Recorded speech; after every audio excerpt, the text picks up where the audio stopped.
Hello, everybody. Welcome back. Today, in this section, we're going to pick up where we left off. We've defined some terms and we've shown how they're related. And now we're going to get into some big questions that relate to these ideas. And for life in general, there are really four big questions.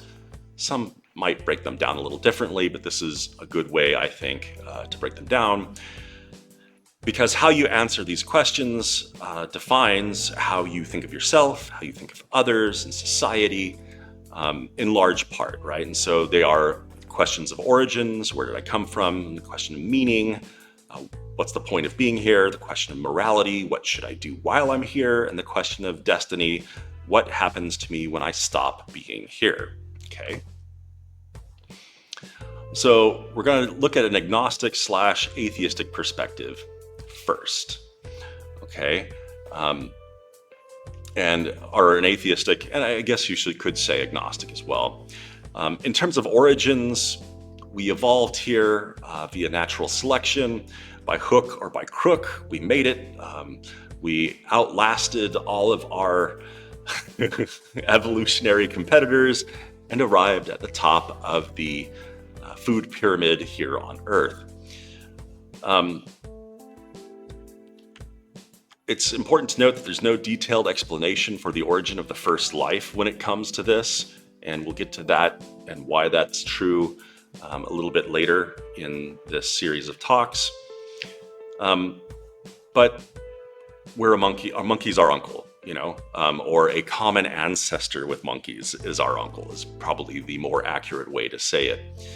And so what gives us value or meaning? You might say that we're the most evolved, but on the other hand, roaches can survive radiation, basically any poison, and most bacteria and viruses known to man. So maybe roaches are more evolved than us. Maybe it's our intellect gives us value. Well, does that mean that people who are of lower intellect have less value?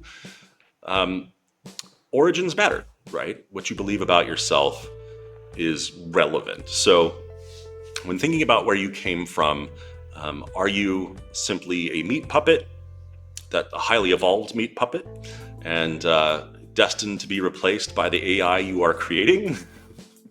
Or are you something more?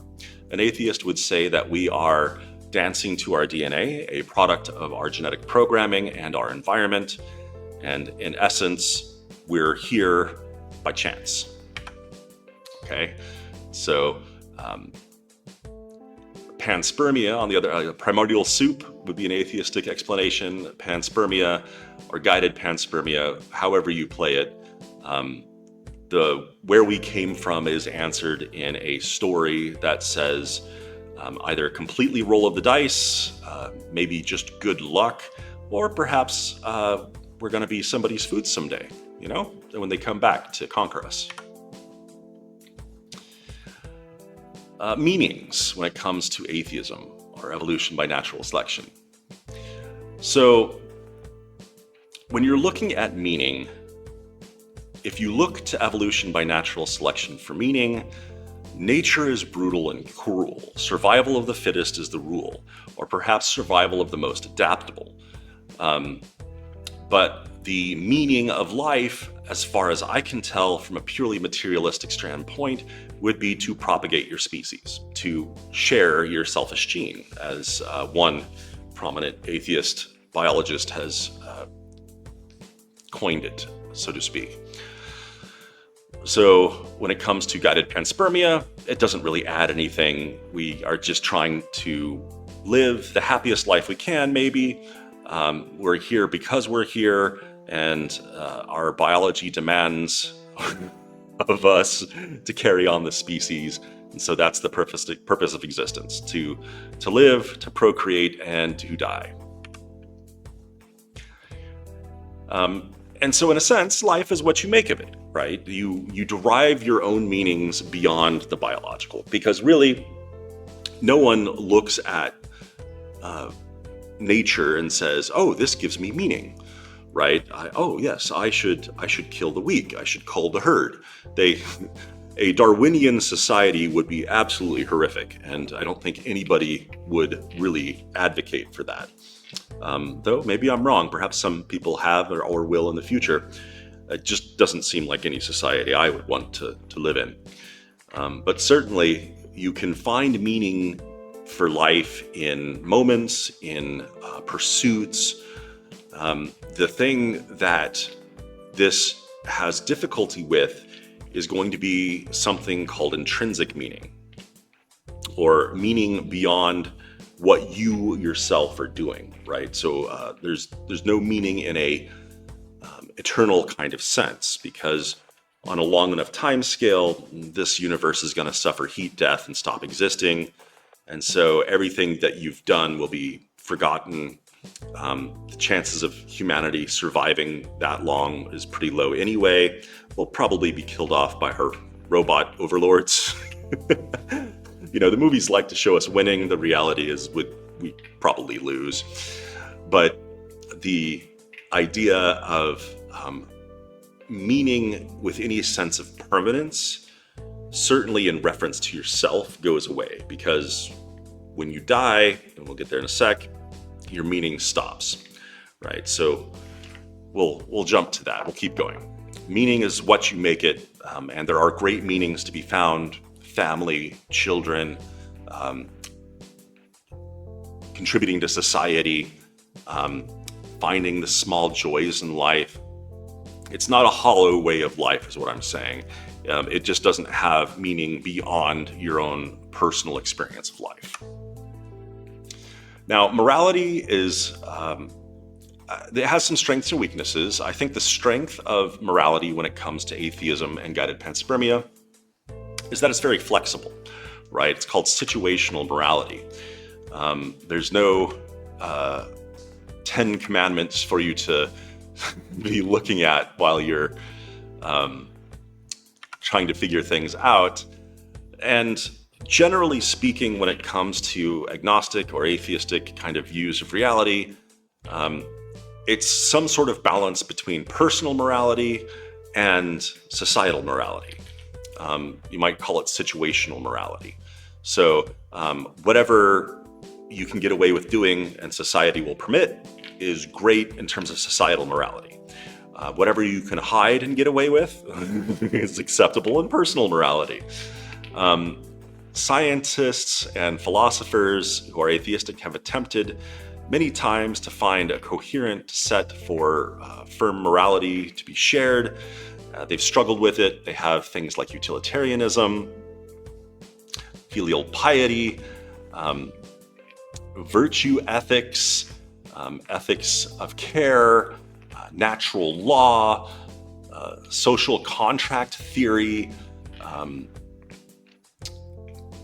What is this one? Sorry. Moral relativism tends to be the one that presents itself most often. And capitalist selfishness. These are all theories of morality that are entirely related to atheism or an atheistic worldview. But the idea remains. I mean, how do you judge an empire like the Incans, who were literally cutting people's hearts out and sacrificing them to a sun god? Was that evil? Well, by what standard would you say it's evil? You don't like it? The people back then thought it was a great idea because it seemed to correlate with a good harvest. So, they wanted to do it, and so they did.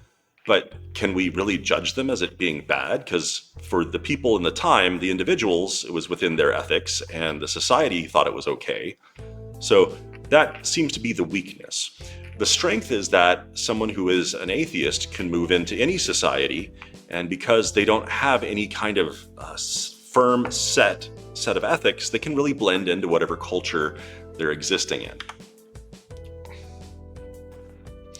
And again, survival of the fittest or more adaptable, probably not something you would want to live in. You would not want to live in a society that was purely the wolf and the alpha gets it all and, a pox upon the rest.